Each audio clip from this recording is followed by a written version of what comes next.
Ah, a beautiful, peaceful field of flowers. Perfect for a nice stroll. Nope, just kidding. A warrior named Jin Gang steps forward, shrouded in a terrifying aura, his eyes glowing with pure, unadulterated rage. He begins a slow, ominous march toward a massive fortress, and you can just feel the dread seeping into the air. The guards on the walls spot him and immediately freak out. One screams, "The demon Jin Gang has appeared, hurry and inform the Miriam Alliance leader." But before they can even move, a powerful voice booms directly into their minds. This is some next-level telepathy, and it's coming from the Miriam Alliance leader himself, the top dog of the entire martial world. His order is simple and absolutely brutal. From this moment onward, all members of the Miriam Alliance are to launch a full assault on Jin Gang. He knows exactly what he's asking too. He tells them, "I know this order means your deaths, but someone must stop that demon. Sacrifice your lives for the sake of the generations to come." Bro is sending them to be cannon fodder. Hearing their leader's words, the soldiers steel their resolve, their hands gripping their weapons so tight their knuckles turn white. With a unified, deafening roar, they accept their fate. At your command, their captain rallies them for the suicide charge. "Fear not death. Our names will become the song of the martial world for 10,000 years. No matter how much of a demon he is, he's still human. If we all join forces, we can kill him." Famous last words, buddy. With a final battle cry, the entire army descends on their target. But Jin Gang doesn't even flinch. He just stands there completely still like he's waiting for them. Then, he finally looks up, and his eyes erupt with furious crimson energy. In a single instant, his aura explodes outwards, blasting every soldier back and shattering their weapons like they were made of glass. One of the survivors can't even process what happened. Their army had peak-level masters, and they couldn't even get close to him.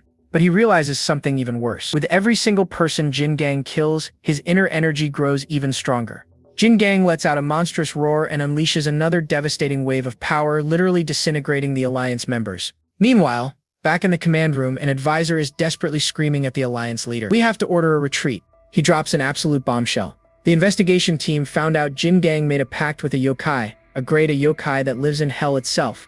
He explains the terrifying terms: the souls of everyone Jin Gang kills become sacrifices, and in return Jin Gang gets the yokai's power. The more of our men he slaughters, the stronger he becomes. The advisor cries, "It's a feedback loop from hell." The Alliance leader turns, his expression ice cold. "I ordered everyone in the Miriam Alliance to fight, and yet you are here, like cowards." The advisor tries to make him understand the gravity of the situation. At this rate, every last member will become a sacrifice. And in the worst-case scenario, the greater yokai could descend to the mortal realm by using Jin Gang's body as a vessel. He pleads one last time, sweat pouring down his face. Not even a heavenly demon could stop it. "I'm begging you, order a retreat." But the Alliance leader just lets out a chilling little chuckle. "That would be difficult."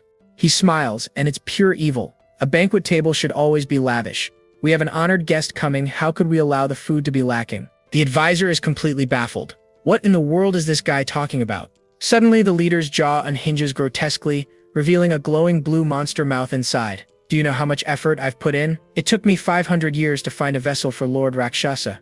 As his body transforms, he reveals his twisted master plan. "To ensure the vessel would make a pact, I exterminated his entire clan, leaving him with nothing but hatred. I ensured he experienced endless despair, all so he could contain Lord Rakshasa within himself. And with that, he becomes a giant blue serpent." The advisors reel back in absolute horror. And Imugi, one screams, "What have you done to the Alliance leader?" The Imugi lets out a guttural hiss, its voice dripping with contempt. "Look at these disloyal fools." It then spews a torrent of glowing blue liquid that melts a massive crater straight through the stone floor. It reveals the final, horrifying truth. The Alliance leaders you followed for decades was an Imugi all along. Just then, an interruption. A pair of bare feet step towards it. The Imugi just stares. This is a yokai that is so hard to encounter, even in hell itself. This is the three-eyed Lord Rakshasa, a being who only reveals his third eye when he is fully descended into a vessel. And there he is. Jin Gang, now fully possessed, stands with his new third eye glowing ominously on his forehead. The Imugi immediately lowers its massive head in reverence. "I am your loyal servant, Lord Rakshasa. Please use me as your hands and feet. Whatever you command, I will do it," the giant serpent vows, completely subservient. Rakshasa's voice echoes from Jin Gang's mouth, low and dangerous. "You'll do anything?" Then, with a sudden, swift motion, Rakshasa raises his sword and points it directly at the Imugi. The Imugi looks up, its face a mask of pure shock and confusion. "Lord Rakshasa, why?" But then, a single tear streams down Jin Gang's face. His true consciousness surfaces. "I lost my wife, my daughter, my entire clan." With tears of sorrow and vengeance streaming down his face, Jin Gang glares. "I sold my soul to a yokai, all for the sole purpose of killing you. The ultimate Ono reverse card has just been played. The giant snake monster is in utter disbelief. It just can't comprehend what's happening. How can it be that you still have a soul inside you?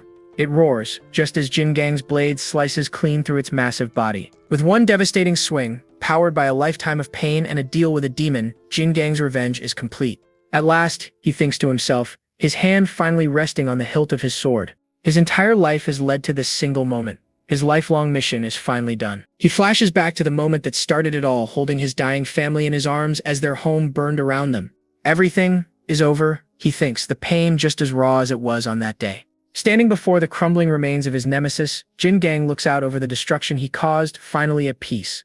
But a voice echoes in his mind, "Congratulations on your revenge." Jin Gang looks up, completely confused. It's Lord Rakshasa, the yokai possessing him. He's impressed, but now it's time to collect. As per our contract, the time has come for you to offer your body.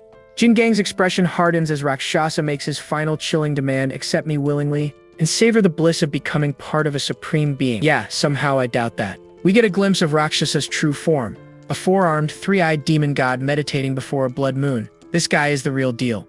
But Jin Gang has other plans. He scoffs, "That kind of blisses, shove it to the dogs. You think I'll let a monster like you step into the human world?" He turns the blade on himself, aiming right at the yokai's third eye. Rakshasa is stunned. "What are you doing? After all the killings you've committed, you think you'll go peacefully to the afterlife?" The demon threatens him with eternal damnation, but Jin Gang's grip on the sword only tightens. "No, it may be worse," Rakshasa warns. "King Yama himself may annihilate your soul entirely.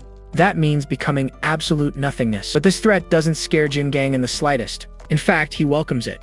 With a small smile, he says, "That's the most pleasant thing I've heard in a while." And with that, he drives the blade straight through his own head, ending his life to protect the world. As blue spiritual energy leaks from his mouth, Rakshasa's voice booms in disbelief. "You choose to erase yourself?" Jin Gang's soul, a brilliant blue flame, ascends from his corpse. But the yokai isn't about to let his perfect vessel go so easily. "I will find a way to force you into reincarnation." The demon vows from the spiritual plane, "And I will find you again. Even if it takes hundreds of years, as long as your soul exists, our contract remains in effect," the demon lord thunders. The scene shifts from the past to a modern Korean city at night. And in the middle of the crowd is a new man, a new life, but the same soul. The hunt is about to begin all over again.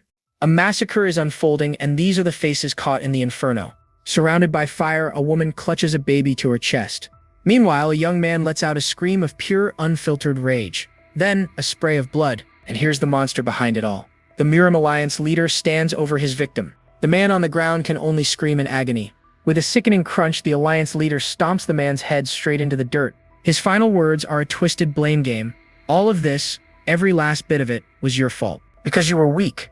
Suddenly, a man named Dujin jolts awake, drenched in sweat. He's gasping for air. A voice cuts through the darkness, asking if he's okay. "You were sweating and gasping for breath." It's his girlfriend, lying beside him. She thinks he's having another nightmare. He admits it's the same dream, over and over. She gently tells him he's just exhausted from work. But then, her tone gets serious. "Dujin, you are quitting, right? That job you're doing now?" She pleads with him. "I don't want to see you get hurt, or hurt anyone else." Dujin looks away, not wanting to answer. But before he can, his phone buzzes, saving him from the conversation. He picks up. It's the boss. Looks like Ho Hyung's crew is making a move. He quickly agrees to go, but his girlfriend isn't asleep. Of course she isn't. She sits up asking why he's leaving at this hour. You can hear the worry in her voice.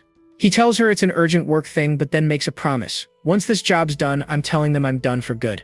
He looks her in the eye and says, "I'm not living as a monster anymore." And as he sits on the bed, we see exactly what he means. A massive, snarling tiger tattoo covers his entire back. This guy is no office worker. The scene shifts to a desolate warehouse down by the docks. You just know nothing good happens here. Inside, a man in a suit lights a cigarette. He's talking about how old-school gang wars are a bad look. Too messy, too public. This is Gu Tae-sung, boss of the Tae-sung crew. He complains that with social media, you can't even have a good brawl anymore. So he's made a proposal to the rival gang. "Let's settle this with a top match. One fighter versus one fighter." The opposing boss, Choi Ho-young, agrees immediately. Fine. Loser gives up control of the docks. But Ho-hyung is cocky. He scoffs, "You're putting your faith in that so-called demon or whatever." He gestures to his own champion, a fit fighter with a top knot. "We just brought in a rookie who's pretty darn strong." Taesung just smirks back and calls for his guy. "Dujin, you think you can handle him? He looks tough." And here he is. Hong Dujin steps forward, looking like an absolute unit. The quiet confidence is rolling off him. His walk says it all. It doesn't matter who the opponent is, He's here to end this. The enemy crew starts whispering.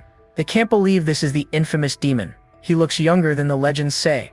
Another one whispers the rumor he put 10 Beckham guys in the hospital by himself. But Ho Hyung's fighter isn't impressed. He smirks, calling the demon of Taesung pathetic. The rookie thinks to himself that these street thugs are all talk. A huge mistake. He unleashes a flurry of professional strikes, thinking about his past as a pro fighter. This guy has real skill. His strategy is simple boxing. Shake the top and the bottom falls apart. He lands a solid body blow. Then he grabs Dujin's head and drives a brutal knee right into his face. It's over, the rookie declares, locking Dujin in a standing rear naked choke. That looks tight. He's taunting him now, saying he'll teach him how to fight for real at his gym. Big talk for a guy in a warehouse. But Dujin, who is barely even fazed by the chokehold, just calmly replies, "Appreciate it, but I hate gym floors." He grabs the rookie's arm with a grip of steel. Mats always reek of foot sweat, and they're way too damn soft. And in an insane reversal, Dujin flips the rookie over his shoulder and slams him headfirst into the concrete. The rookie is completely stunned. Dujin looms over him, ready to unleash some serious ground and pound. The rookie throws up a guard, but it's useless. Dujin's punch smashes right through it and connects with his gut. You can literally see the soul leaving his body. The rookie's face is a mess of pain and regret. Dujin grabs him by his top knot and just starts viciously slamming his head into the concrete, again and again. Across the room, Dujin's boss, Gu Tae-sung, just smiles. He knows this fight is already won. The rival boss, Choi Ho-young, is in total disbelief. His man complains that their pro fighter just got demolished. But Choi shuts him down fast. "It's over, you idiot. You think we shave our heads for fashion?" Meanwhile, the beatdown continues. The rookie fighter is pinned, completely helpless under Dujin's relentless assault. He can't believe it. He's a pro fighter, but he can't do a single thing against this absolute monster. Every move he tries to make is instantly countered by overwhelming, crushing force. There is no escape. Dujin lifts his head one more time and smashes it back into the concrete with a sickening thud. The impacts keep coming until the rookie is just a bloody, motionless heap on the floor. Dujin raises his fist for the final blow, but he freezes. The battered fighter is weakly begging him to wait. And in that moment, he remembers his girlfriend's words. Her plea for him to stop hurting people. His fist stops just inches from the man's skull. He showed mercy. "It's over," Dujin announces, standing up. His boss, Tae-sung, claps, congratulating him on a job well done. Tae-sung declares their victory, and the docks are now theirs. Dujin thinks to himself that his old life is finally over. No more fighting. From now on, he's going to live a normal life. But just as he makes that vow, a strange presence washes over him. He hears a whisper, "It's here." Jin Gang's reincarnation is here, the voice echoes inside his head. But before we can process that, Choi Ho-hyung grinds his shoe onto the rookie's head. Over, he's still breathing. He gets right in Dujin's face, saying this isn't a sport. For gangsters, a fight only ends when someone stops breathing for good. "If you don't kill him, you're not getting the docks," Choi threatens, trying to call his bluff. But Dujin just ignores him. He's got this blank stare, like his brain is millions of miles away. Choi is stunned. When someone talks, you answer. But Dujin still doesn't answer, and he gets furious. "You think you can ignore me?" He snarls, pulling out a knife. "How about I gut you right here?" But before the blade can even get close, Tae-sung calmly says, "The only reason he's not answering is because you're spouting nonsense, Mr. Choi." Dujin's boss, Tae-sung, smoothly intervenes, holding his own blade to Choi's face. "Stop embarrassing yourself. Let's finish this like gentlemen." Choi scoffs at the idea of being a gentleman, but Tae-sung just puts an arm around Dujin, reminding Choi who started the trash talk. But Dujin isn't even paying attention to them. He looks off to the side and mutters, you seriously can't see that?" Tae-sung is totally confused. "What are you talking about?" In Dujin's eye, we see the reflection of a blue fire. And then it appears. A swirling orb of blue flame materializes in the air right behind him. Dujin just stares in shock. "Blue what?" Tae-sung asks, while Dujin wonders what the heck this thing is. It appeared from nowhere, and he finds himself frozen, pinned down by an invisible force like he's trapped in a nightmare. A voice echoes in his mind. "Reincarnation of Jin Gang, it's time to honor the contract." And then the blue flame lunges forward, shooting directly down Dujin's throat. He doubles over, choking, as his boss watches in total alarm. "The flame," Dujin gasps, "it's going inside me." His mind is suddenly flooded with images from another life, a life filled with tragedy and loss. He's overwhelmed by an ancient sorrow, the feeling that it was all his fault, that he was too weak to protect his family. The memories keep coming, showing his past self weeping over a fallen loved one amidst a sea of fire. A voice cuts through his despair, asking a simple, tempting question, "Do you want revenge?" The mysterious entity offers him a deal. "Then I'll lend you my strength." As his past self looks at the spectral flame, it makes its demand, "Make a pact with me." Kneeling among the bodies of his fallen clan, the flame asks for a price. Offer me a sacrifice. He realizes this was their plan all along. Bring him to the edge of despair enough to want to make a pact with the demon. His fists tremble with rage as he comes to a decision. Fine. With blood streaming from his eyes, he accepts the terms. I'll give you a sacrifice. I've got more than enough bastards I want dead. His face is a mask of resolve and sorrow. I'll make the pact. Now give me your power. The pact is made, and the entity lays down its unbreakable terms. From this moment on, remember this. Even if your body rots away, as long as your soul exists, this pact will last forever. You are my eternal servant. The vision ends, and back in the present, Dujin erupts in a column of agonizing blue flame, letting out a horrific scream. As he's being consumed, the voice returns with a final, chilling declaration. You are no longer human. You are a monster. Dujin is engulfed in ethereal blue flames, letting out a soul-shattering scream as a mysterious voice invades his mind. The voice declares that a contract has been made, sealing his fate forever. We see a flashback to Jin Gang as the entity lays out the insane terms. Anything that dies by his hand, from an insect to a literal god, becomes an offering to him. Blood streams from his eyes as he realizes the horrific price of this deal.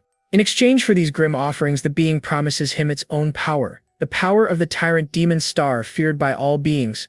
And that power manifests as a terrifying demonic figure with glowing red eyes, just radiating raw energy. But of course there's a catch. The entity adds a chilling warning. The moment its power overloads him, he'll become just another offering on the pile. Talk about a raw deal. Dujin snaps back to reality, gasping and crying, totally bewildered by what he just saw. He has no idea what that vision was. He looks down at his trembling hands, trying to process the impossible experience. He can still feel the phantom pain, swearing his entire body was just on fire. But he has no time to think. Suddenly, Choi Ho-young shoves a knife to his neck, sneering that Dujin's completely lost his mind. With surprising calm, Dujin just grabs his wrist, stopping the blade cold. He asks him if he wants to check for himself. Ho-young is furious, thinking our boy has finally snapped. He suggests they settle the score right here and now. Just as things are about to explode into an all-out war, distant sirens cut through the tension. The police are on their way. Gu Tae-sung steps in, smoothly grabbing Ho-young's arm. He says the bell just rang, ending the round. Tae-sung suggests they call it a day, promising to set up another meeting soon. Ho-young is absolutely seething but reluctantly agrees. He growls that they'll meet again soon. He throws one last threat over his shoulder. Next time, it's not just for the peer rights, but for their lives. Dujin tries to apologize, but Tae-sung just brushes it off. He's more curious about what happened, saying Dujin looked like he'd seen a ghost. Dujin plays it cool, claiming he's just tired and has been having some weird dreams lately. Meanwhile, a shaken Choi Ho-young is in his car, wondering how Dujin could be so strong. His phone buzzes with a restricted number. The second he answers, his tough guy act completely vanishes, replaced by pure fear. He stammers out a name, Mr. Kui. He desperately tries to promise he'll get the peer rights back, but the voice on the other end is not impressed, reminding him he can't meet his quota without it. Ho-young's face goes pale as the caller threatens to cut him off completely. He starts begging for just a little more time.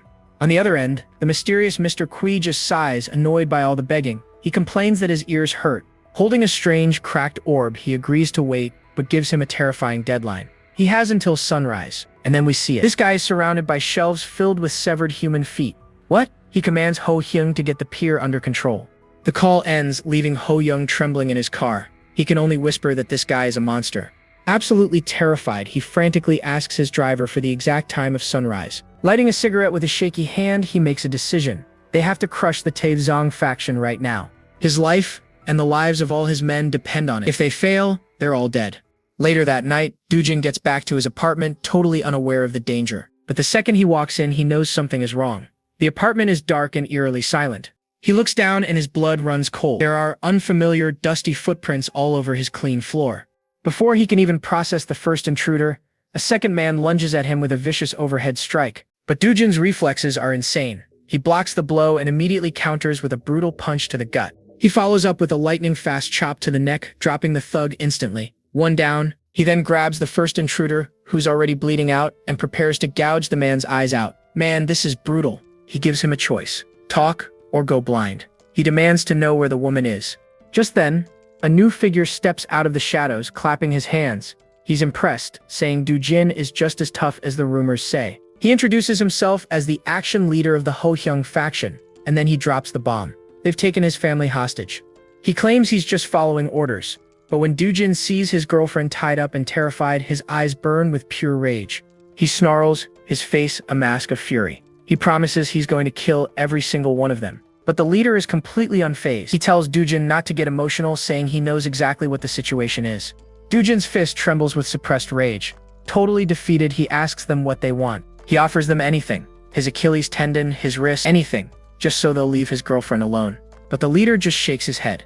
Normally that would be enough, he says, but their boss has already made up his mind.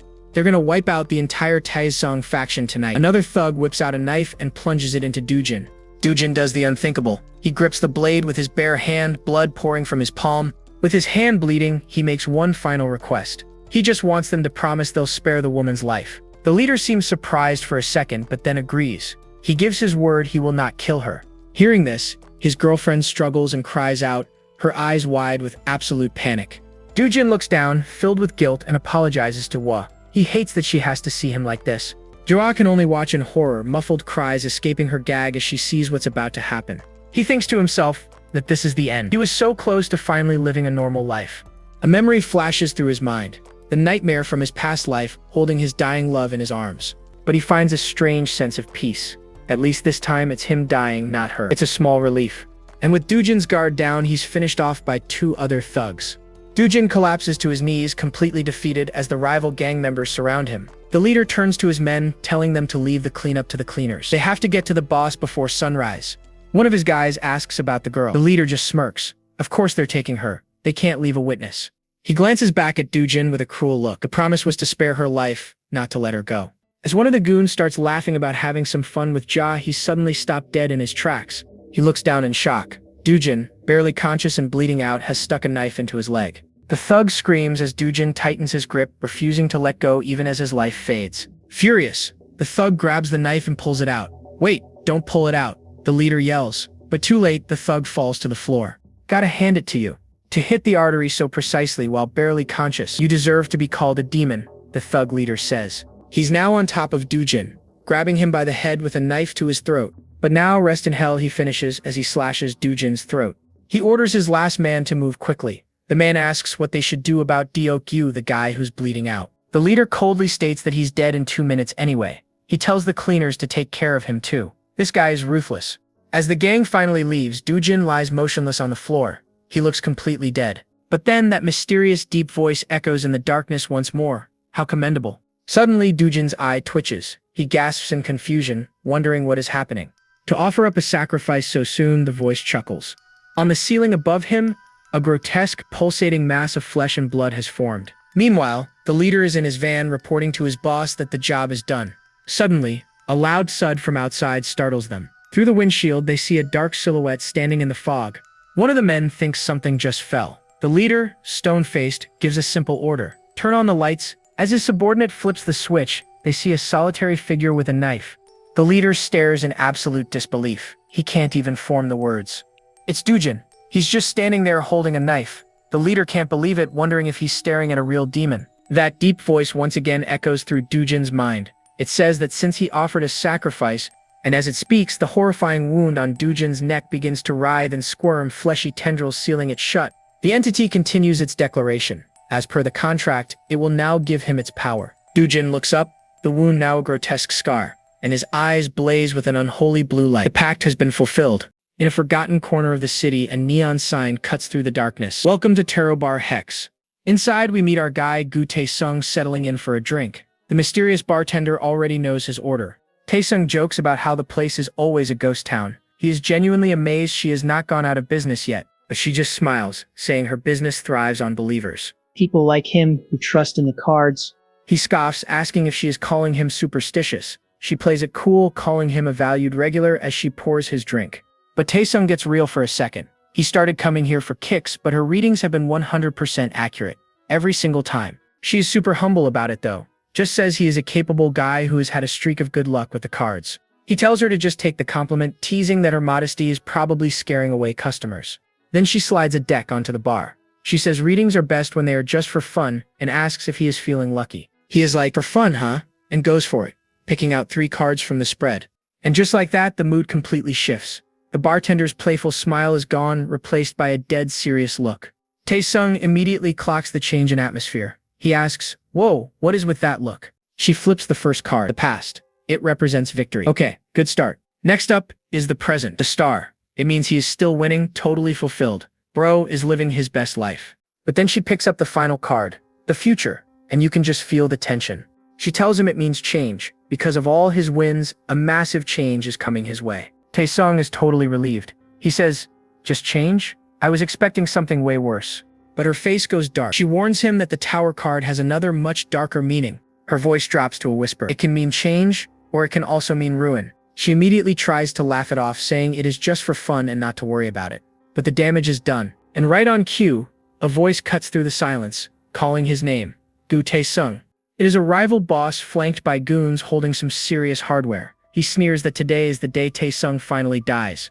But Taesung, he is completely unfazed. He just smirks and mocks them for working so late. What a Chad! The boss, Choi Ho Hyung, is furious at his confidence and gives the order. Get him. The first goon charges and Taesung instantly spins around, smashing his whiskey glass right into the guy's face. Without even a pause, he grabs the dude's knife hand and twists it away. The reflexes on this guy are insane. Before anyone else can blink, he is already broken free and is booking it to the back of the bar. Ho Hyung is losing his mind, screaming at his men to catch him before sunrise. It is now or never. The thugs give chase, cornering Taesung in a narrow hallway. The first guy around the corner is already talking trash, calling him a rat. Big mistake. It is a trap. Taesung is waiting right there and he lunges out with a crazed look in his eyes. The thug is stunned, but it is too late. Taesung plunges the knife right at his throat. Boss! Another goon shouts, rushing right into the trap. He's gone in seconds. Face splattered with blood, Taesung smirks at the boss. He calls him out, asking if he recognizes this tactical situation. And Ho Hyung gets it instantly. He is furious. Taesung deliberately chose a right-hand corner. Taesung confirms it. This is a knife fighter's worst nightmare. Check this out, folks. In a right-hand corner, an attacker's right arm is blocked by the wall, but the defender has a free range of motion. It is a genius move. But there is a counter to this strategy. You have to send in a left-handed fighter who is stronger than the defender. And Taesung locks eyes with the boss, Mr. Choi. You're a lefty, aren't you? This is it. He calls him out by name, telling him to stop sending his men to die and face him one-on-one. Meanwhile, the story cuts to a different scene. We see Dujin facing down a van in the dark. The guys in the van are freaking out. They look at this dude's glowing blue eye and ask if he is some kind of demon. Their boss is terrified, screaming at the driver to just step on the gas and run him over. The driver hesitates and the boss completely loses it, screaming at him to just go. The tires screech as the van barrels straight for Dujin. This is not looking good. But Dujin is not human. He launches himself into the air with insane speed and lands right on the hood of the moving van. And then he just starts punching. His fist smashes right through the windshield like it is paper. The passenger can only stare in horror as Dujin keeps punching, turning the entire windshield into a spiderweb of cracks. With the glass gone, Dujin dives headfirst into the van, tackling the driver who is screaming his head off. He pins the guy down and slashes his neck. The beatdown continues, all while this van is still speeding down the road. A blue flame actually starts streaking from his eye as he stares down his next target. The terrified thug pulls a knife, telling him to stay back, as if that is going to work. Too late. One brutal slash splits his face in two. Can't make that up, folks. It's a nightmare. The boss is watching this whole thing, and he cannot even process what is happening. He realizes Dujin just wrecked a guy with a flimsy sashimi knife. This dude is not normal. And now, Dujin turns his glowing eyes on the last guy left in the van. But suddenly, he sees the headlights of an oncoming vehicle. And bam, they get T-boned. Dujin gets thrown from the wreck, and a wisp of that same blue flame escapes his mouth as he hits the ground hard. The scene is a total disaster. Amidst the smoke and twisted metal, Dujin is lying completely still. The last goon crawls out of the van, and then he sees it. Dujin is slowly picking himself up. Oh, this is not over, buddy. He turns to finish the job, pulling out two knives and growling, "Bring it on." You know the drill. Dujin's eye snaps open, and he is back on his feet, launching himself at the thug with terrifying speed. The gangster thinks Dujin's attack is sloppy and full of openings. He thinks he sees his chance to end this. He dodges the first lunge, perfectly setting himself up for a counterattack. He goes for the kill shot, but Dujin catches the knife blade with his bare hand. The thug sees an opening and goes for a stab with his other knife, aiming for Dujin's side. No, Dujin is way too fast. He stabs the guy's other wrist, stopping the attack dead in its tracks. Now the gangster is completely trapped, with Dujin's blade tearing up his arm. And then it hits him. The horrifying truth. The knife Dujin caught was in his right hand. He realizes he did not dodge. Dujin let him. This was the plan from the very beginning. Pinned against the wreckage, the thug can only watch as Dujin gets right in his face and asks one question: "What did you do with her?" The gangster just smirks, spitting blood. "The girl? I offered her up as a sacrifice." Dujin is stunned. "Sacrifice? What are you even talking about?" Don't play dumb, the guy smiles. He points out that Dujin somehow survived having his throat slit. You're the same as that monster. Meanwhile, back at the tarot bar, the guards outside are getting nervous. It has been too quiet. One guard tries to calm the other down, saying they have over 10 guys inside. What could possibly go wrong? Famous last words? A mysterious figure wearing sandals calmly walks up to them. It is a dude with long white hair. This cannot be good. A guard steps up to block him, but the masked man just says, "I have an appointment." The guard gets ticked off. "Are you deaf, you idiot? We're closed today." But his buddy tells him to just get rid of the guy and not cause a scene. And then things get weird. The first guard just starts choking, grabbing at his own throat. A tiny tree branch starts growing out of his mouth, and it is growing at an impossible speed. In seconds, the guard is transformed into a horrifying human tree, roots bursting from his legs and branches exploding from his head. The other guard can only stare in pure, absolute horror. What did he just witness?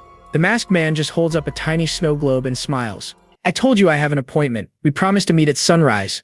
We cut back to Tarot Bar Hex, and man, the aftermath of the fight is absolutely brutal. One of Choi Ho-hyung's goons is left standing. He's sweating bullets and shaking, but he's getting ready to charge. He screams at the top of his lungs and just lunges forward like a madman. But Gu Tae-sung is completely unfazed. He just scoffs, noting they sent a lefty after him. Bro calls the whole attempt pitiful. And just like that, the thug is down for the count. Tae-sung, now rocking a few blood splatters, takes a second to catch his breath. He leans against the wall and calls out his real target, totally taunting him. "How long are you going to keep sending your flunkies? This isn't how it ends." He screams for Choi Ho-hyung to stop being a coward and face him like a man. Speaking of Choi, his man returns, confirming he brought the package. And look at that, a nasty smirk starts spreading across Choi's face. Oh, this is not good. His plan is finally revealed as his crew starts pouring gasoline all over the place. Choi's grin is just pure evil as he flicks open a lighter. "Just stay in there like a rat," he says. "I'll roast you alive." Suddenly, someone in slippers just casually walks up behind him, humming some creepy tune. It's a dude with long white hair, and he just calmly continues the song. Choi's entire crew freezes on the spot. What an entrance. Choi is completely stunned. "How did you get here, Mr. Kui?" And get this, he's holding a freaking bouquet of flowers. He reminds Choi they had a promise to meet at sunrise. Choi starts fumbling with his lighter, totally panicking. He stammers that he's almost done and just needs to take the docks to meet his quota. But the visitor just offers him a flower. "Thank you for your hard work, Mr. Choi. You can retire now." Chills, dude. Absolute chills. Meanwhile, Dujin is shaking down the gangster leader. "A yokai? Are you messing with me right now?" He rages. The gangster just grins. "Don't tell me you really don't know what you are." He says that Dojin is a being that eats human flesh and souls. He's the natural enemy of all humans, a yokai. Suddenly, the smile disappears off the thug's face and he starts groaning. And then bam! Horrifying, branch-like tendrils just erupt from his chest, piercing straight through. As he's dying, the thug leader spills a dark secret. He says a few years ago, some mysterious figure offered him a deal. The deal was simple: deliver humans and your life would be spared. What a choice to make, right? He was forced to secretly feed a cursed seed to his own crew. A deal their boss accepted like a total fool, completely blind to what would happen. With his final breath, he tells Dojin to find Gu Tae-sung as his body is violently yanked upwards and transforms into a massive tree. Back at the bar, the white-haired yokai is just admiring his handiwork over Choi's body. "You should have died the day we met," he says, "but you got 5 more years." He walks through this twisted garden of bodies he just created and turns to address his new partner. It's Gu Tae-sung. He's standing in the doorway, knife ready, looking completely and utterly bewildered by the scene. The creature introduces himself with a whole list of titles. Demon, devil, yokai. He's been called a lot of things. But here, he says, people call him a yokai. He tells Tae-sung to chill out, claiming he's just there to offer him a deal. And the deal is, surprisingly normal. The yokai offers to connect him with partners in North Korea and China to bring in illegal immigrants. Tae-sung is totally thrown off. "That's way more normal than I expected. I thought you were going to ask for my soul or something." The yokai explains that his kind can't just go around eating people, so they need human partners. And the best part, Tae-sung's gang gets to keep all the profits. But here comes the catch. In exchange, Tae-sung has to pick out 10 healthy humans from the immigrants every single week and send them to the yokai. Tae-sung sees right through it. "And if I refuse, I end up like Choi?" The yokai basically says yeah, but tells him he's way smarter so he'd last longer. Tae-sung goes quiet for a second, and then a small, determined smirk creeps onto his face. "You know what that means?" "Sorry," he says, his eyes full of resolve, "but there are 3 things I would never sell in my life as a gangster. The first one is people." And in an absolute flash, he lunges forward, slashing his knife straight across and slashing through the yokai's fingers. Tae-sung doesn't hesitate for a second. Next, he goes for the tendon. The second is drugs, Tae-sung declares, closing in for the final blow. But as he twists midair for that final strike, a monster plant with teeth bursts out of the yokai's back and chomps through his arm. Yikes. The yokai doesn't even flinch. He just smiles. He's actually impressed. It's been a while since I met a human who wasn't afraid of me, he says. He grabs Taesung by the neck. As more monstrous snake heads sprout from the yokai's back, he offers him one last chance to reconsider the deal. Swallow this seed, he demands, holding out this disgusting skull-shaped seed. He promises to forgive Taesung and even fix his mangled arm if he just takes the deal. But instead of giving in, Taesung just starts laughing. Our boy is an absolute madman. The yokai is amused. Why are you laughing? He asks. With his one free hand, Taesung pulls out a very familiar lighter and flicks it open. He smirks, realizing that old Mr. Choi ended up being useful for something after all. He lets the lighter fall, and the entire room, which is soaked in alcohol, erupts into a massive inferno. As the flames swallow him whole, Taesung gives one last defiant shout. The third thing I'd never sell, even if I die, is myself. I refuse to live like a coward. What a Chad. Engulfed in flames, Taesung is not backing down, vowing he'd rather die than take his twisted deal. Blood splattering his face, he smiles at the monster and declares, I'll never live like a coward. But the yokai, bro, is completely unfazed by the inferno. In fact, he starts laughing. He thinks this is the funniest thing he's ever seen. Man, that's hilarious. To actually set everything on fire? He straight up calls Taesung an idiot, explaining that a little fire like this won't even scratch him. He taunts him. That bold vow to never be a coward just makes him want to break him even more. The yokai pulls him into a twisted hug, snakes coiling around him. He whispers, you know something? When people get burned at the stake, they don't die from the fire. They suffocate from the smoke first. Then a mouthful of teeth opens and a gnarly tube attaches itself to Taesung's mouth, which means as long as you can breathe, you'll suffer for a very, very long time before you die. He leans in, his voice a venomous whisper. You'll feel yourself being cooked, completely aware. I can't wait to see your pitiful face begging for death. But suddenly, the yokai's taunts are cut short. He looks up, sensing someone new just entered the burning bar. It's Dujin, standing in the doorway with a fire extinguisher. Is it you? He asks. Are you that monster or whatever you are? Before the yokai can even react, Dujin unleashes a massive cloud of foam, dousing both him and Taesung. And he's not done yet. He charges forward, swinging the heavy canister like a freaking club. With a brutal crunch, he smashes the extinguisher right into the side of the yokai's head and unleashes a flurry of punches. Dujin stands over the stunned monster, his face grim. Where is she? He demands. The woman you took as a sacrifice. The yokai, surrounded by his snake army, just smirks. Why would you even want to know that? He scoffs. You're gonna die anyway. But before he can finish, Dujin goes absolutely feral and sinks his teeth into the yokai's arm. The yokai looks genuinely shocked by this. Hey, what in the world? So you were one of us all along? Then a brilliant blue flame erupts from Dojin's eye as he snarls. But you don't even look like one, the yokai says. Are you trying to steal my sacrifice? Monsters these days are useless. You're so weak you can't even tell if your opponent's stronger. Stop living in shame and just die, he sneers. But suddenly, a weird humming sound fills the air. The yokai suddenly stops, feeling something in his pocket. He pulls out the rock he was carrying, and it's glowing like crazy and vibrating in his hand. The bead is resonating. His eyes go wide with shock. That means, somewhere near this bead, there's a link to hell. He holds the bead up, a greedy smile spreading across his face. This is huge. Not once in 300 years has this ever happened. He violently knocks Dojin out cold. All looks like you got better backup than I thought. Seeing this massive opportunity, he decides to spare Dojin. I'll let you live for today. He scoffs at the unconscious man, wondering why hell would deal with someone so weak. I've always wanted to meet someone straight from hell itself, he muses as he plucks a shrunken head from the tree, and I'm sure I could do anything better than him. So, he makes his sales pitch to the powers that be. If you're watching, call me anytime, he smirks. Meanwhile, across town, a truck screeches to a halt in front of a massive, sketchy-looking warehouse. One of the gangsters surveys the scene, thinking it's a weird place for a hideout. It's way too big and noticeable for their usual shady business. He asks his partner what the clients are even doing with these people, but gets shut down immediately. Why do you care? We just do what we're told. They swing open the back of the truck, revealing two captives, bound and gagged inside. One of the thugs gets impatient with a woman cowering in the corner. We're busy. Don't make me drag you out. Just move. He grabs her by the hair, yelling, Hey, said get out, you stupid.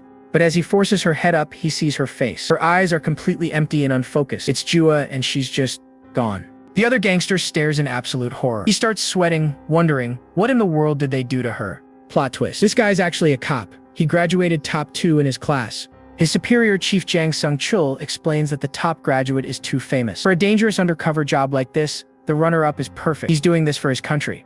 Our undercover cop remembers how it all started. The chief's first words to him were, "How'd you like to be a hero?" The chief lays out the mission. A ton of missing persons cases have been piling up, all linked to the Ho Hyung crew and their overseas partners. The only way to crack the case is to send someone deep undercover to infiltrate the gang from the inside. Fast forward 1 year and he's deep inside the crew. His old life as a cop feels like a distant memory. Tonight, because of the gang war between Ho Hyung and Tae-sung, a spot opened up on the delivery route. And that's how he finally got in, reaching the headquarters of their mysterious higher-up partners. He thinks to himself that it's all going according to plan. He already reported to the chief on his way here. Any minute now, his backup team will storm the place and this whole nightmare will finally be over. But then, something goes wrong. The whole vibe completely changes. His fellow gangster shouts in confusion, "What's with you all of a sudden? We did everything you asked."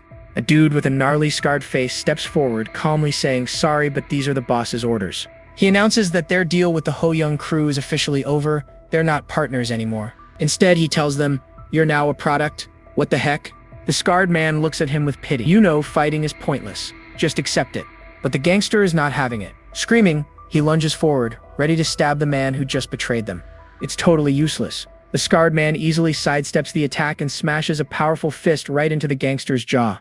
The guy collapses, coughing up blood. His attacker coldly says he's damaged goods now and has zero value. He orders his men to either dump the body or give him to a client as a freebie. Talk about cold. As for the rest of them, he gives the order, turn them all into products. We ship today. Our undercover cop recalls the horrific prep process. They were forced to drink something that made them violently throw up. After emptying their stomachs, their bodies were washed down with a high-pressure hose like they were animals. One of the hooded goons reports to the scarred man, confirming they have 2 premium pieces ready for the partner. The leader points at our cop and the woman, ordering them to be labeled premium and the others standards. Stripped down to their underwear and leashed like dogs, the captives are led by armed hooded figures toward a huge door. The cop finally puts the pieces together. They're being prepped for organ harvesting. He can't believe these psychos would do this even to their own people. But he still clings to hope. Just a little longer, he thinks. Backup will be here any second. Seeing the terrified woman next to him, he whispers, "Hey, about earlier? I'm sorry. But hang in there," he says. "Don't give up." He realizes that maybe those words of encouragement were really for himself. But that last tiny shred of hope completely shatters when he sees what's behind that door. It's a giant storage unit lined with shelves. But instead of boxes, they're filled with the pale, lifeless human bodies. And then the full, terrible reality hits him. It's a massive shipping container, packed from floor to ceiling with human bodies treated like nothing more than inventory. In a dark, quiet room, Dojin's eyes snap wide open. He's completely disoriented, his mind a total blank. He has no idea where he is. Suddenly, a memory flashes in his mind. It's the smiling, white-haired yokai from the bar. And just like that, he realizes he's not alone. A mysterious woman is standing in the doorway, watching his every move. Dujin immediately sits up on high alert. He demands to know who she is. Taking a slow drag from her cigarette, she coolly introduces herself. She's the owner of the tarot bar that burned down and the one who saved him from the fire. But there's a huge catch. She then drops a bombshell. She hunts yokai just like him. She's an exorcist. Yokai? Dojin grits his teeth. He remembers the other yokai calling him the exact same thing. He explodes in frustration, shouting, "What is everyone talking about? Me? A yokai? Shut up. I let you live because you might be useful," she mutters. Her eyes are ice cold as she warns him she can exorcise him at any moment. She then points to him, saying a normal person wouldn't have a body like his. Dojin looks down in disbelief. He's missing a couple of limbs like it's nothing. What the heck is this? His mind is trying to wrap around his new molar rat-looking appendage. The exorcist explains that a yokai's only weakness is its head. Their bodies can regenerate from almost any injury, even a pierced heart. With a smirk, she compares his regeneration to a simple bug. Ouch. Dojin forces himself to calm down and asks the one question that matters. "And let me ask one thing. What exactly is a yokai?" She explains that yokai are dangerous spirits that steal human bodies, hiding among us and living in plain sight. Meanwhile, we cut to a completely different nightmare. Undercover cop Gyong Min is trapped in a shipping container, watching in horror as people are kept in shelves. Suddenly, a hooded figure walks up and jabs the captive in front of him in the neck with some kind of strange device. The poor guy collapses instantly, convulsing on the ground. Gyong Min absolutely loses it, screaming, "You crazy maniacs, killing people without a second thought." But a sinister voice cuts him off, saying, "They're not dead yet. And look who it is. It's the white-haired yokai from the bar." He explains he only damaged their spines to paralyze them. They can hear and feel all the fear, but they can't move an inch. It's our company's specialty. Fresh humans steeped in well-ripened fear, he declares. A premium product for customers who can't hunt for themselves. Young-min can't believe it. He tries to bluff, yelling that the cops will be here any minute to lock them all up forever. But all that hope dies in an instant. The chief, his boss, walks in, sniffing the air and saying, "Already smells delicious." "Chief?" Young-min stammers, his eyes wide with betrayal. His own boss is in on it. The chief just gives him a condescending smile. "You worked hard, Gyeong-min, keeping an eye on the Ho-young gang for us." The chief asks if Gyeong-min is a special dish. The yokai just grins and asks, "That's right, should I wrap him up for you?" "No," the yokai replies, loosening his tie. "I'll eat here. I'm very hungry." Gyeong-min can only watch in absolute terror as the chief undresses. "Wait, what?" His voice trembling. He asks, "Chief, what are you doing right now?" He still can't process the betrayal. The yokai just places a hand on his shoulder. "I have a meeting in a few hours, so I don't have time to change. Just stay still." And then, the yokai's face begins to split open right down the middle with a sickening crack. Gyeong-min's eyes widen in pure undiluted horror as the transformation continues. A grotesque flower-like mouth full of eyes bursts from the yokai's face, looming over him. It cackles. Yes, that's it. Such a sweet scent, Gyeong-min's fear. Back with Dojin, he's trying to process this insane new reality. So they blend in with humans, and they eat people. That's right, the exorcist confirms. She says some of the worst crimes are actually committed by these spirits preying on people. She then stands and pulls back a curtain, revealing she didn't think he was the spirit at first. She suspected his boss, Gyu Tae-sung. And behind the curtain is his boss, wrapped head to toe in bandages, with a whole arm missing. But he was just an ordinary villain, she says with a dismissive look. Just a run-of-the-mill human scumbag. Dojin is completely stunned to see his boss in such a horrible state. This triggers a memory of Dojin walking with a man in a suit, who asks him how long he plans on doing this. Dojin reminds him of their 5-year promise to see things through to the very end. But the man tells him something confusing. "You don't have to go all the way with me, Dojin." Before Dojin can even ask what he means, they're interrupted by Jua walking toward them. The man smiles warmly and greets her, apologizing for keeping Dojin out so late. He then puts a hand on Dojin's shoulder and says, "I'm not the one you're really supposed to see things through with." A memory of Jua's smiling face hits him. He has a chance to live a normal life as Hong Dojin, not as a demon. Snapping back to the present, Dojin's face hardens. He asks the exorcist, "How can I find him?" He's talking about the white-haired yokai. The exorcist questions his motive. "What are you gonna do when you meet him?" Dojin hunches over, his voice filled with pure anguish. "That monster took the most precious person in the world from me. I have to save Jua." She actually smirks at this. "If you're really going to fight Kui, then I suppose you could be useful." But she immediately gives him a reality check. "You know you can't beat him, right?" But Dojin's expression is dead serious. "In my dream, the flame spoke to me." The exorcist looks genuinely surprised by this. He recalls the voice from the fire as his eye begins to glow with an eerie blue light. They said anything with a soul, no matter what it is, anything with a soul. And in return, it would grant me power. The scene suddenly shifts to a furious protest. A man screams into a camera, denouncing the release of a criminal named Cho Gun-sik, who assaulted 11 minors.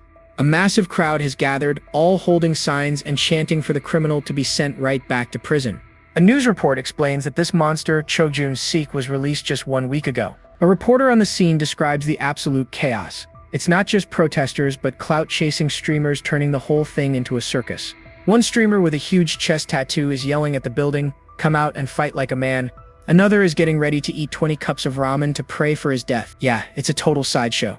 The crowd surges against the police line, their angry chants echoing through the entire street. Inside his dark apartment, Cho Gun-sik listens to the mob outside. What are they all yapping about? So noisy. He looks down at his ankle monitor, grumbling to himself that he already did his time. Peeking through the curtains, a sinister thought crosses his mind. Maybe I should just kill them all. But then, a floorboard creaks behind him. His eyes snap wide with surprise. And standing in the shadows of his own apartment is Dojin, dressed in a sharp suit and holding a massive sledgehammer. Jun-sik is totally stunned. "You? How did you even get in here?" Dojin's eyes are like ice. Cold, unwavering, and locked right on his target. Flashback to the exorcist's room. She's confirming his story. "So, this yokai in your dream said it would grant you power for a sacrifice?" Dojin quietly agrees. She takes a final drag from her cigarette and sizes him up. "All right, then let's make a deal." Dojin looks up, listening. She lays out the plan. "I'll give you a list of villains suspected of being yokai, and you, Mr. Hong Dujin, go and kill them." She frames it as a win-win. If they're yokai, she gets to do an exorcism and he gets the souls he needs to power up. And if the targets turn out to be just regular human scumbags, well, she says that's good for the world in its own way. Dojin's face is set with grim resolve. Without hesitation, he says, "Okay, I'll do it." He looks her dead in the eye. "These suspected yokai, are there enough of them for me to get the power I need to kill Kui?" A small, confident smile plays on her lips. "Don't worry about that." She looks down at him, her smile widening. When it comes to villains, there are more than enough to go around. Now, back to the present in the dark apartment. Dojin grips the sledgehammer tightly. "What are you?" he asks, his voice dangerously low. Chojun Sik is frozen in pure terror, only able to stammer out, "What?" Dojin explodes into action, grabbing him by the hair. "Are you human or a yokai?" With that, he raises the massive sledgehammer, ready to deliver his own brand of justice. Back in the warehouse, the chief is now transformed into a flower-like yokai and is savoring the scent of its next meal. The guy tries to scream for help, but he's already in the monster's grasp. It is too late. And just like that, the creature's massive mouth swallows his head whole. You can just hear the muffled screams as he is eaten alive. Watching this horror show, the mysterious white-haired yokai. "The chief must be really hungry," he remarks and turns to his goon. "Where's the other delicacy? And who is the next tasty morsel?" "It's Jua, bruised, bloodied, and captured." The disgusting flower monster immediately shambles over to her, practically drooling at the sight. It gurgles out, "Oh, she looks even more appetizing." But as the monster leans in for the kill, it pauses. Jua is not crying, she is not even screaming. The white-haired yokai seems disappointed. He says she must have lost her mind, making her soul useless for feasting on. But hey, not a total loss. He notes her flesh looks top grade, so she can still be a regular meal. As the monster's mouth opens wide, Jua just whispers, "Thank goodness it did not take too long." She actually smiles as she whispers, "I'm coming, Dojin." But hold up. At the mention of Dojin's name, the white-haired yokai steps in and blocks the chief, saying, "Sorry, Captain, I will prepare another special delicacy for you instead. This one's not for sale." The chief is furious. "What are you doing? Interrupting a meal? I like this human. I want to eat her right now." But white-haired dude just calmly tells it to chill out and wait a little longer. He promises another special delicacy for tomorrow, gesturing to a cage packed with other victims. The monster is not having it. It throws a tantrum, screaming, "I'm hungry now. Don't forget who makes it easy for you to run this business. Don't ignore me," it shrieks. "Big mistake, buddy." The white-haired yokai grabs its mouth. "You're just a half-wit scarecrow monster who can't even feed on his own. So calm yourself," he says menacingly. The monster instantly freezes up, sweating bullets. "My apologies, I got carried away." It knows it messed up. The master completely ignores it and turns to his other subordinate. "Durang, prepare another special delicacy for the captain by tomorrow." Durang just bows his head. "Yes, understood." The master then looks back at Jua with a smirk, and as for this one, she's off the market. He knows exactly what is up. Looks like her boyfriend's desperately searching for her. He chuckles.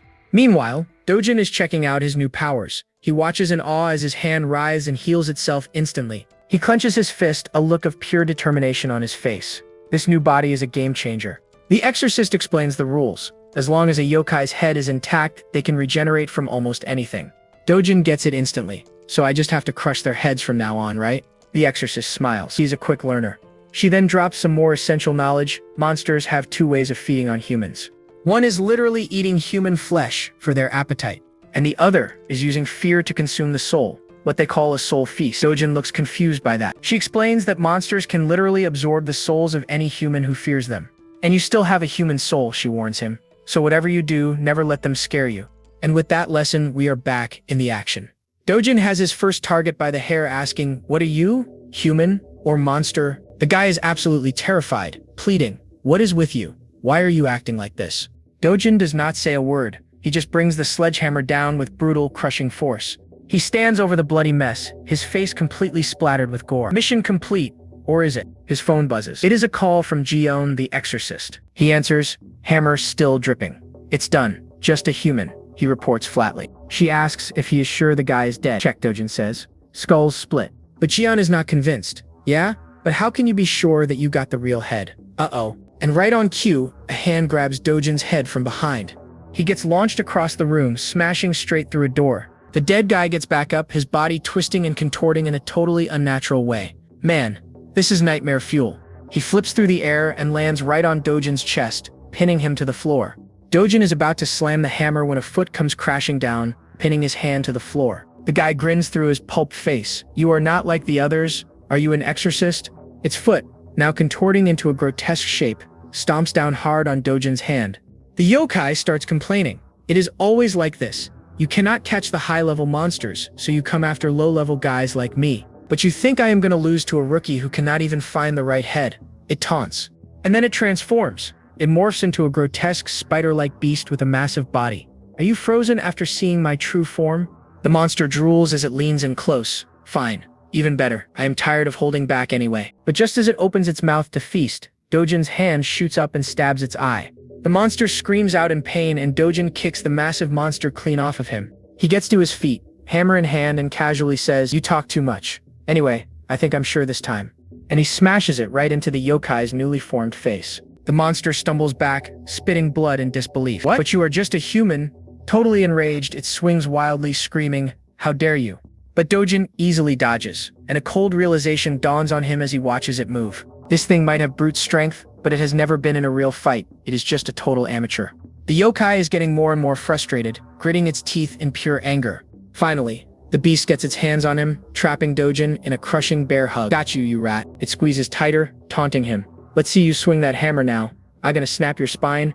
But Dojin has other plans. With a sudden, violent jerk, he smashes his head right into the yokai's face. You can hear the crunch of bone as the creature's nose and teeth completely shatter from the impact. Dojin stands over the crumpled yokai, completely unimpressed. "I was wondering what was so great about monsters. You are no different from a street thug." The dying yokai looks up in pure terror. Its last thought a single question: "What are you?" Dojin just stares back, his face covered in blood, his eyes cold and completely empty. He remembers Jion's warning: monsters feed on the souls of humans who fear them, so never let them scare you. A low, dark chuckle escapes Dojin's lips. On the phone, Jion asks, "What is so funny?" "Don't be afraid." He scoffs, clenching his fist. "You think I have got any fear left in me?" His eyes glint in the darkness. "Not after what they did, not after they took everything from me. The ones who should be afraid from now on are them." And with that, he brings the hammer down, obliterating the monster for good. Bam, bam, bam. Cops are smashing on a door, yelling for a Mr. Cho Gunsik to open up right now. Turns out he messed with his ankle monitor, so they're done playing nice. They're coming in. One cop wonders how long this dude's been out, and then the smell hits them. It's a sight so bad it makes them gag on the spot. And there it is. A murder scene. Cho Gunsik is on the floor, absolutely shredded to pieces.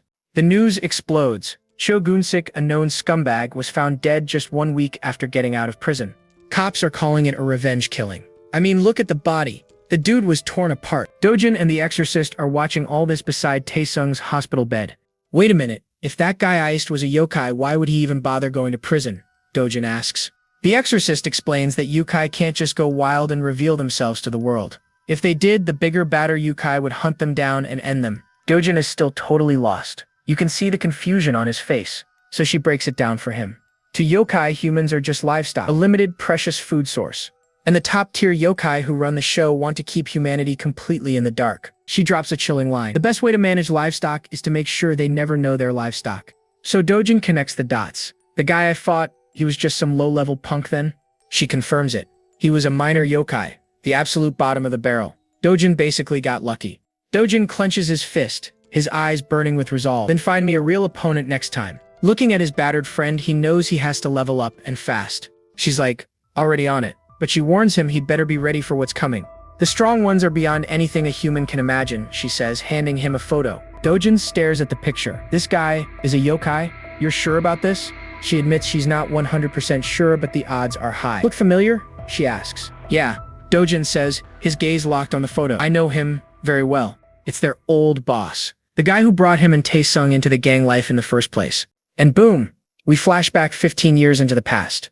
A young Dojin is in the middle of a massive street brawl, screaming his head off as he charges in, and he immediately gets his bell rung by a metal pipe straight to the skull. The punk smirks, but his victory lasts about half a second before a young Taesung comes flying in to smash his face. Taesung is screaming at him, "Hong Dojin, get up, they'll stomp you into the pavement." But it's no good. These two kids are completely outmatched, getting beaten and kicked into the dirt. Taesung clutches his bleeding head, looking up in despair. They're totally surrounded by a gang of grown men. Their leader just scoffs, telling these kids to go back to their homework. What a clown. But Taesung isn't backing down. He calls them out for forcing kids from the orphanage to sell drugs for them.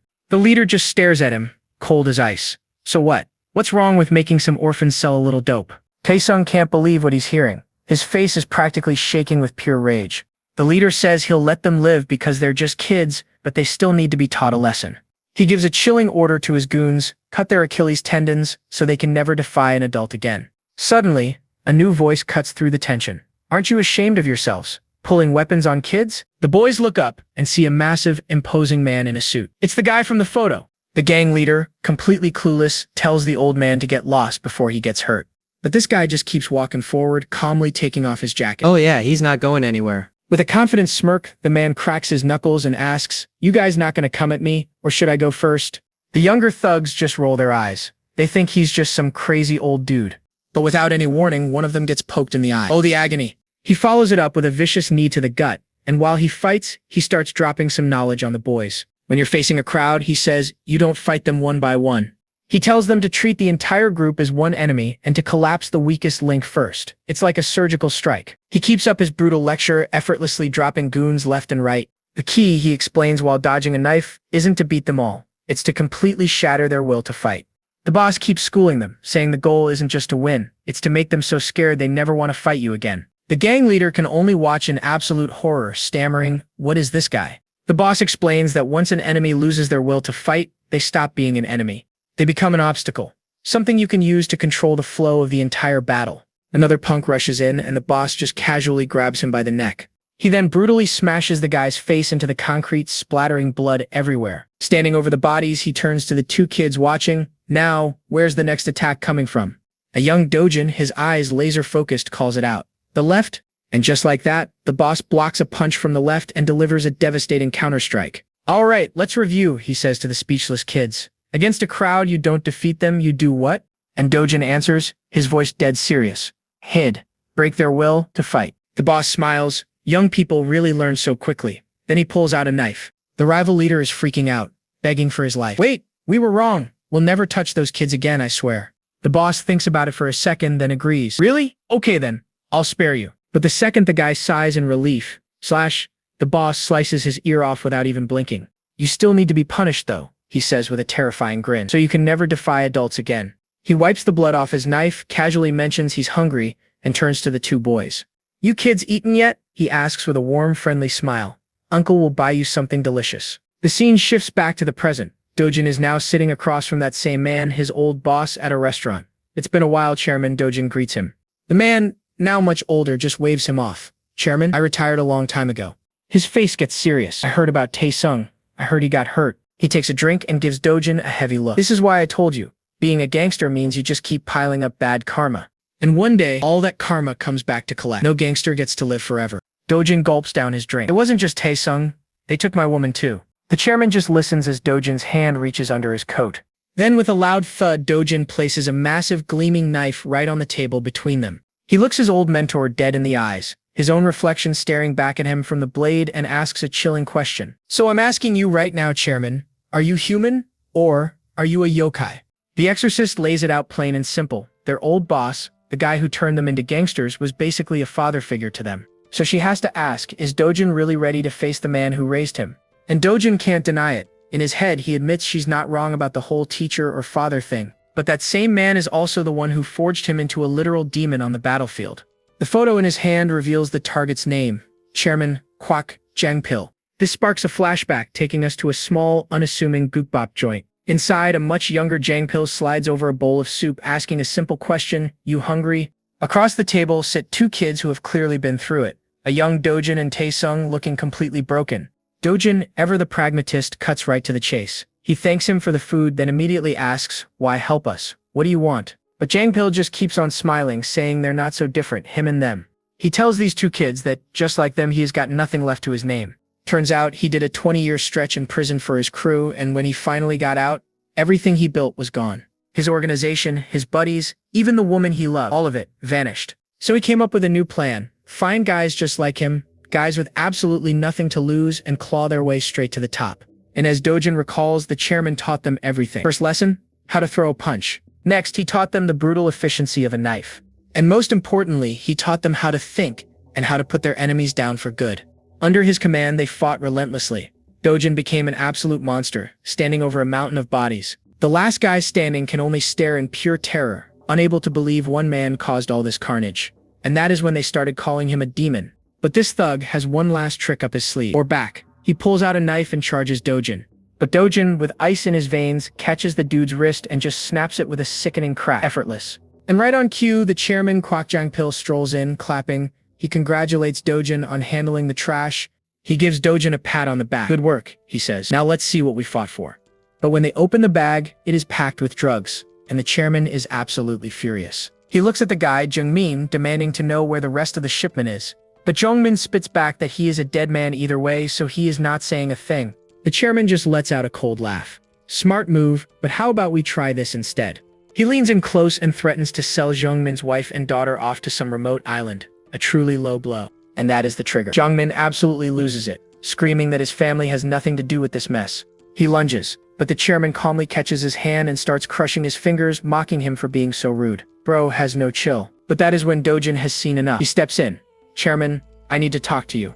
He finally confesses, telling the chairman he never signed up for this kind of filth. He wants out. He is just done. He is tired of living his life as a demon. The chairman places a hand on his shoulder. Kid, you didn't know we'd do this kind of work? Do you think there were good gangsters in this world? Then, he gives him a chilling reminder of what happens to traitors. His final order is simple. Stop thinking, and just keep doing what you are good at, being his demon. As the chairman walks away, Taesung comes up to Dojin, a bloodied knife in his hand. Dojin, I want out too. He is sick of all of it. The drugs, selling people, selling his own soul, he is done living like a coward. But both of them know the grim truth. There is only one way to truly quit this life. Back in the present, Dojin stares down his old boss, the memories of their brutal past reflecting in his eyes. And he finally asks the question that has been burning inside him. Tell me, chairman, are you human or are you a yokai? The chairman just laughs it off, calling it nonsense. But Dojin's stare does not waver. He is not buying it. He points out the one critical detail. The chairman missed when you walked in here, your limp was gone. And Dojin would know. After all, he and Taesung are the ones who crippled him in the first place. When they retired him, the chairman just takes a calm sip of his drink. That is right, he says. 5 years ago, already. 5 years since some puppies got too big for their britches and bit the hand that fed them. The memory flashes in Dojin's mind, his face beaten and bloody, but his eyes burning with pure defiance. We flash back again, 5 years ago. The chairman is on the floor, bleeding out. He scoffs that he raised them well for a couple of kids who used to wet their pants. He looks up at his 2-star pupils and just laughs, saying after everything he did for them, they stabbed him in the back. Taesung spits back that it is the chairman's own fault for being too stupid to see it coming. He raises a knife, ready to end their former boss right then and there. But just as he is about to strike, Dojin's hand clamps down on his wrist, stopping him cold. Dojin says they cannot. He reminds Taesung that no matter what, this is still the man who saved their lives. Instead, with ice-cold resolve, Dojin declares they will just make sure he can never ever fight again. Back to the present. The chairman takes a long drag from his cigarette, looking genuinely annoyed. He tells Dojin he is disappointed. Not only did they try to retire him, but now Dojin is disrespecting him with this crazy talk about yokai. The chairman leans in, a wicked smirk on his face. He says there is a lesson Dojin forgot 5 years ago and is about to forget again. And then bam. With blinding speed, the chairman's fist obliterates the table between them. He roars, "Never show your enemy any mercy." His face is a mask of pure rage. Dojin, caught completely off guard, stares up at him in defiance. The chairman sees it and grins. Now that is the Hong Dojin I know, he chuckles. Suddenly, Dojin tackles him with the force of a freight train, shattering the restaurant window and sending them both flying out into the street. But in midair, the chairman twists Dojin's head, slamming it into the concrete as they hit the ground. Don't know if anyone can come back from that, but hold up. What's this? Dojin just deadlifts the chairman clean off the ground, prepping for a devastating slam. The chairman can only grunt as he is brutally slammed back first into the unforgiving concrete. But even after that insane impact, Dojin grits his teeth and fires back with a massive right hook straight to the chairman's jaw. Our boy isn't messing around. But this fight isn't over just yet. The chairman grabs Dojin's fist mid-strike. He looks up at Dojin, almost amused. Such a waste, he mutters. The chairman lands a kick out of nowhere and Dojin's eyes go wide with pure shock. He is sent flying backwards and his arm is missing. The chairman stands up, gripping Dojin's arm, and calmly reveals the truth. After they retired him, something found him, something he calls the Flames. He says they offered him a contract. Unbelievable power, but it required him to offer up sacrifices. And there it is. The terrible truth is finally revealed. The chairman is a yokai. Kwak Jangpil gloats over Dojin, revealing that being forced into retirement was actually a blessing in disguise. He says, the Flames came to me, and they wanted to make a deal. A simple trade, immense power in exchange for human sacrifices. But Dojin isn't here for a villain monologue. He whips out a hidden ankle knife and goes straight for the throat. It's completely useless. Quack catches the blade with his bare hand and scoffs. That little ankle knife? Buddy, I taught you that trick.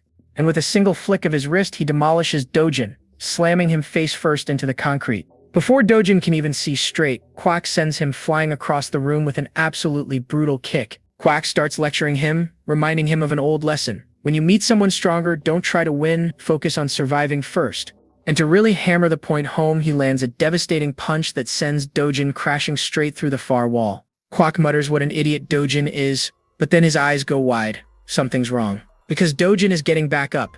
His left hand is now a monstrous gnarled claw, and his eye is blazing with an unholy blue fire. But Quack isn't scared at all. He just grins. Well, what's this? Looks like you gave up on being human too, huh? Meanwhile, we cut to the Jongsim orphanage, where a young boy named Sungmin wakes up screaming his lungs out. His teacher rushes in to comfort him as he sobs about seeing a monster in his dream. She gives him a big hug, even promising she will jump into his dream and beat the monster up for him. With a warm smile, she tells him, "I'm strong, you know.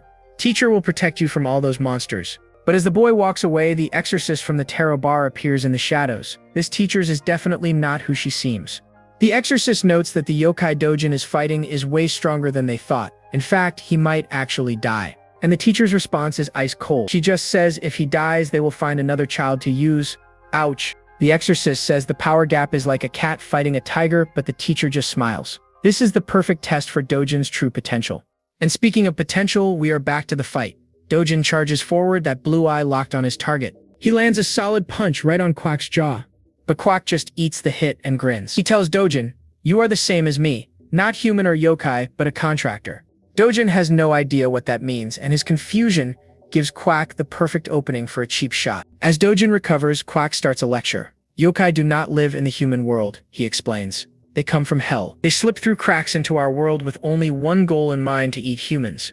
They arrive as spirits. The weak ones can possess anyone, but the really strong ones need a special contract with a human host. The deal is always the same. They give you power, and you give them sacrifices. The more you sacrifice, the stronger you both get." Dojin dodges the blow and launches a counterattack, but he's in for a shock. The chairman stops it cold. "I already gave up being a human," he declares. And he unleashes a punch so powerful it actually forces Dojin to his knees. But Quack just laughs it off, revealing he has sacrificed over 600 people. His arm transforms into a grotesque club of pure flesh. Back at the office, the exorcist is panicking. Quack is almost a full yokai, but Dojin has only made 2 sacrifices. The power gap is insane. She says even if Dojin is a tiger, he is just a cub right now.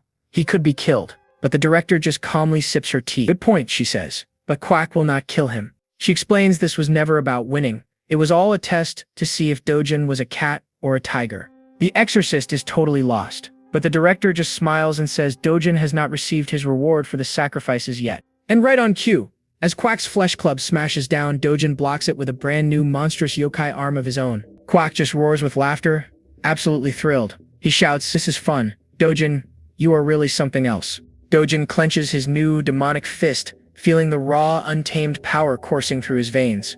And he immediately puts it to use, unleashing a punch with an earth-shattering impact that sends the chairman crashing into the wall. Dojin wastes no time and goes for another blow.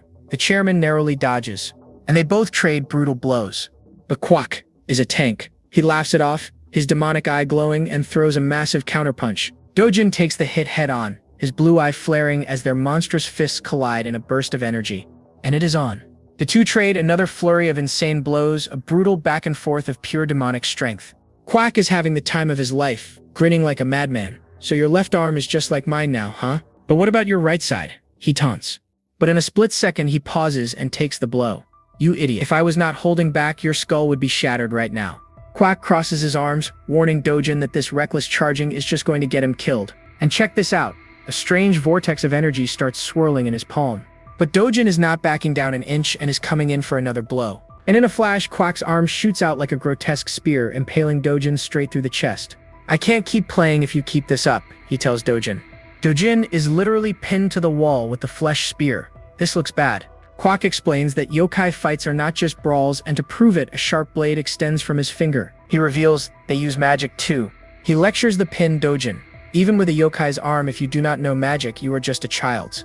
And that small blade grows into a massive, grotesque sword made of flesh and bone. The two lock eyes, a silent challenge passing between student and master. Suddenly, a memory flashes, and the chairman stops. He just lets out a quiet, menacing chuckle. Suddenly, he says, "Let us leave it here for now." His demonic form starts crumbling away as he claims he is getting old. But Dojin refuses to let go. "What are you doing?" he asks, totally confused. Quack looks back. "Idiot, you spared me 5 years ago, right? So I will let you live this one time." Dojin is furious, spitting blood as he yells, "Did you forget we cut your ankle tendons?" But Quack just gives him a condescending smile. You are always forgetting the lessons I taught you. He says being a gangster is all about stacking up bad karma that will eventually come back to bite you. As he walks away, he adds that you cannot survive in this world if you hold on to every little grudge. But then he stops. Oh right, you said you were looking for a woman? Be careful, he warns, without even turning around. He tells Dojin that by the time he finds her, she might not even recognize him anymore. Just like him. Dojin lies still on the pavement, the demon spear slowly disintegrating. He clutches the wound, his mind racing. Why would his old mentor Chairman Quack save him now of all times? His mind flashes back to the old days. A younger Dojin stands over a room full of demolished thugs, barely breaking a sweat. But his victory is cut short by an unimpressed voice. A giant of a man scoffs, "Your skills are not bad. Did you even finish high school? Who sent you?" Dojin, never one to back down, yells back and charges in. But he gets absolutely folded. The giant looks down at Dojin, disgusted. Sending a kid? Whoever you work for must be trash. I will find them and they better be ready for me. He leans in, about to teach the kid a lesson about mercy. But a new voice cuts through the tension. I sent him. The man's eyes go wide with disbelief. Jangpil? Even a dazed Dojin recognizes that voice. It is the chairman. Without a single word, Quack delivers a vicious kick across Dojin's face. You moron. Did you forget everything I taught you? Quack lectures him on the basics, like never rushing into a fight with someone bigger. The other dude is surprised. When did you get out, Jangpil? You should have called. But Quack cuts him off with his signature eye-poking move. What, so you could buy me tofu? He sneers, right before going for blow right to the gut. Quack grabs a fistful of his hair, snarling in his face. After just 3 years, you have gone soft. Since when did you have the right to look down on me? Then he unleashes an absolute beatdown, a brutal flurry of punches that ends with him smashing the man's face straight into the concrete floor. With the lesson delivered, Quack turns to young Dojin. Kid, he says, the most important things in a fight are distance and height. That is the basics. He stands over the man's broken body. This is how you win. The man begs for mercy, but Quack just finishes him with one last soul-crushing blow. Quack calmly straightens his suit, completely unfazed. Still got a long way to go, he mutters before telling Dojin, let's go, kid. You stink of blood. The scene shifts to a bathhouse, where Quack is scrubbing the kid's back. Were you hurt? He asks. Dojin just quietly replies, no, I'm fine. And that is when Quack opens up. After 20 years rotting in a cell, he begins, I lost everything. My crew, my friends, my woman, and even the child she was carrying for me. The words hang in the air and Dojin's eyes go wide. Quack explains that he made a vow. He will pay back anyone who takes what little he has left, even if it means becoming a monster himself. Dojin quietly says he understands, but Quack just laughs. Thanks, kid. But you do not understand me at all. One day you will resent me, Quack says with a knowing smirk. Because Dojin, you are just like me. Back in the present, Dojin is still on his knees. Watching from a rooftop, the exorcist reports to the director that Dojin has made only 2 sacrifices, 1 human and 1 low-level yokai. The director is impressed. For such weak offerings, he has gained a pretty useful power. And sure enough, Dojin's hand has transformed into a monstrous red claw. The director smirks. Maybe this kid is worth investing in after all. Later, at a hospital, Dojin stands over his friend Taesung's bed, lost in his own dark thoughts. He stares at his now human hand, completely tormented. I just wanted to live like a human. Why am I becoming less and less human? He begs his comatose friend, who is wrapped head to toe in bandages, to just wake up and say something, anything. Suddenly, his head whips around. He senses danger. Oh, you have got to be kidding me. A rival gang stands in the doorway, their leader grinning. So the rumors were true. Gu Taesung really is here, and practically a corpse. The rival boss's grin widens. Once we wipe out his faction, Okasan City is ours for the taking. Then, we can go national. Dojin takes a deep breath. You know what? He is done overthinking everything. He will just do what he has always done. A twisted, almost satisfied smile spreads across his face. Yeah, this feels much more natural. The rival leader just smirks back, completely oblivious to the fact he just poked a sleeping monster. Before a single gangster can even blink, Dojin is a blur of motion, instantly dropping one of them with a savage kick to the face. The others stare in disbelief. Brother, that psycho is Hong Dojin. Another guy screams a warning, but their boss is not scared. Get him. He is just one guy. And with that, the whole crew charges forward, swinging pipes and knives, trying to bury him under sheer numbers. They actually manage to swarm him, grabbing him from behind and pinning his arms. We got him, one of them yells. The boss screams the order, now, finish him, but Dojin just calmly tightens his grip on the man's arm. And with an explosive surge of power, he sends them all flying, throwing bodies in every direction like they are ragdolls. Dojin looks down at the terrified survivors. Thank you, he says calmly. Thanks to you all, I have finally made up my mind. So what if he is not human anymore? He glances over at his friend, helpless in the hospital bed. If anyone tries to take the little he has left, he will kill them. 1,000 times, 10,000 times. It does not matter. And to prove his point, he grabs the nearest gangster and brutally smashes his head straight through the hospital window. The body plummets several stories down, landing with a sickening crunch on a car below and painting the pavement red. Meanwhile, watching from a car outside, the director just smiles. Yes, eat up and grow strong, my boy.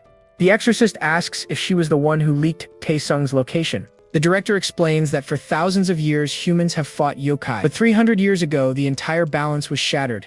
A single, powerful yokai from the depths of hell appeared, and in an instant it wiped out the world's strongest exorcists. She concludes grimly, to fight monsters in our short lives, we must do whatever it takes, even if it means abandoning our own humanity. As the exorcist listens, her eyes suddenly shoot wide open with alarm. She senses something. The director just chuckles. It seems Dojin's feast was a bit too loud. He has attracted some uninvited guests who caught the scent, and out on the dark street, a shadowy figure shambles into the light, growling one simple phrase, I am hungry. The director turns to the exorcist. Shall I call Dojin back down? No, the exorcist replies. We can't leave all the fun to him now, can we? With that, the exorcist steps out of the car, grabbing a fire axe from the back. I will handle this. The yokai's eyes glow red as it sniffs the air. It senses her, the scent of a woman, but the exorcist is completely unfazed, smirking back at the monster. I will make sure you get a whole lot more of it. The yokai loses it. His jaw cracks and stretches, morphing into a monstrous, wolf-like snout. Barely able to speak, the beast growls out 2 words. I am so hungry. But our exorcist is not even fazed. She calmly sizes him up, thinking, a dog yokai? Is their sense of smell really that overwhelming? Without warning, the beast lunges. But she is way faster, meeting his wild swing with her own brutal axe. With a furious battle cry, she brings the axe down on his legs with crushing force. The yokai lets out a piercing shriek of agony, but she just smirks, telling him, crawling suits you, like an insect. He collapses to the ground, twitching, but she is far from finished. She drives her axe and chops off his arm, absolutely relentless. The now mangled creature actually begs her to stop. His pleas are met with another savage strike from her axe. Her face is splattered in his blood, but she is just grinning. Is it painful? You think this is bad? Compared to what you all did, this is nothing. And now we see why she is so brutal. Her mind flashes back 20 years to when she was just 6 years old. It started when her father brought home a strange, creepy little girl, announcing she was their new daughter. Her mom, holding their real daughter, is absolutely furious. But the husband just has this insane smile plastered on his face. He says, don't you know what a joyous occasion this is? This child wants to be ours. As her mom reaches for the phone to call the cops, the little girl's face twists into something demonic. I want to live in this house, she whispers. The creepy girl in his arms just stares with these terrifyingly wide eyes as she commands them. You two will become my new mother and father. And just like that, the mother's resistance completely melts away. Her face goes blank as she agrees, even asking little Jiyeon if she wants a new sister. The parents then hug their new daughter, completely ignoring their real child. Poor Jiyeon can only watch in confusion as she starts crying for her mommy. Even as a little kid, she knew something was deeply wrong. She could tell that that thing was not human. I want my name to be Jiyeon, it says, pointing to Jiyeon with a sinister smile. Then her own possessed mother agrees. That name never really suited your big sister anyway. Jiyeon desperately tugs on her mother's clothes, sobbing that she is the real Jiyeon, but her mom just coldly tells her to give in to her new little sister. That thing stole everything from her, not just her mom and dad, but her very existence.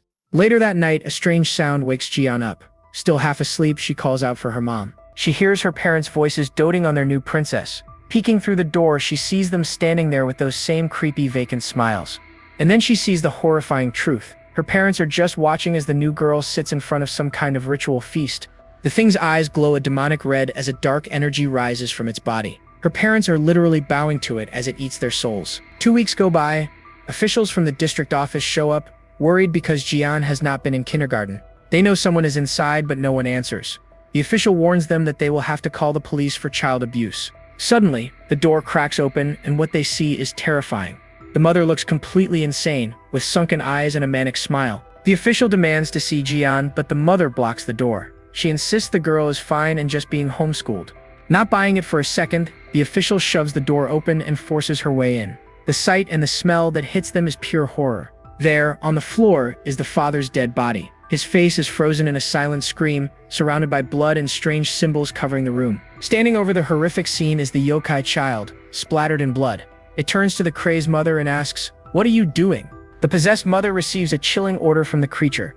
"Clean this up, quickly."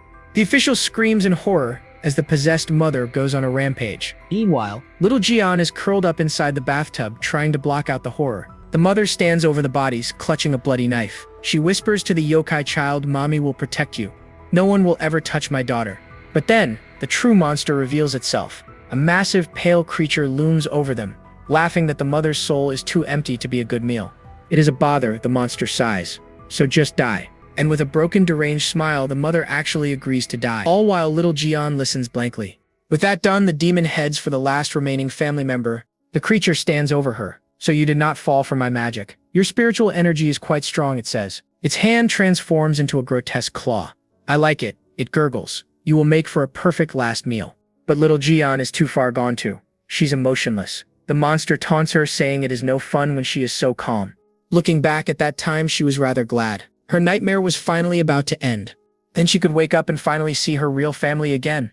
But then, a new voice cuts through the chaos. "Found you." A woman appears out of nowhere, pointing a shotgun right at the demon's face. She looks down at Jian and tells her, "Close your eyes again, little one, because this is gonna get messy."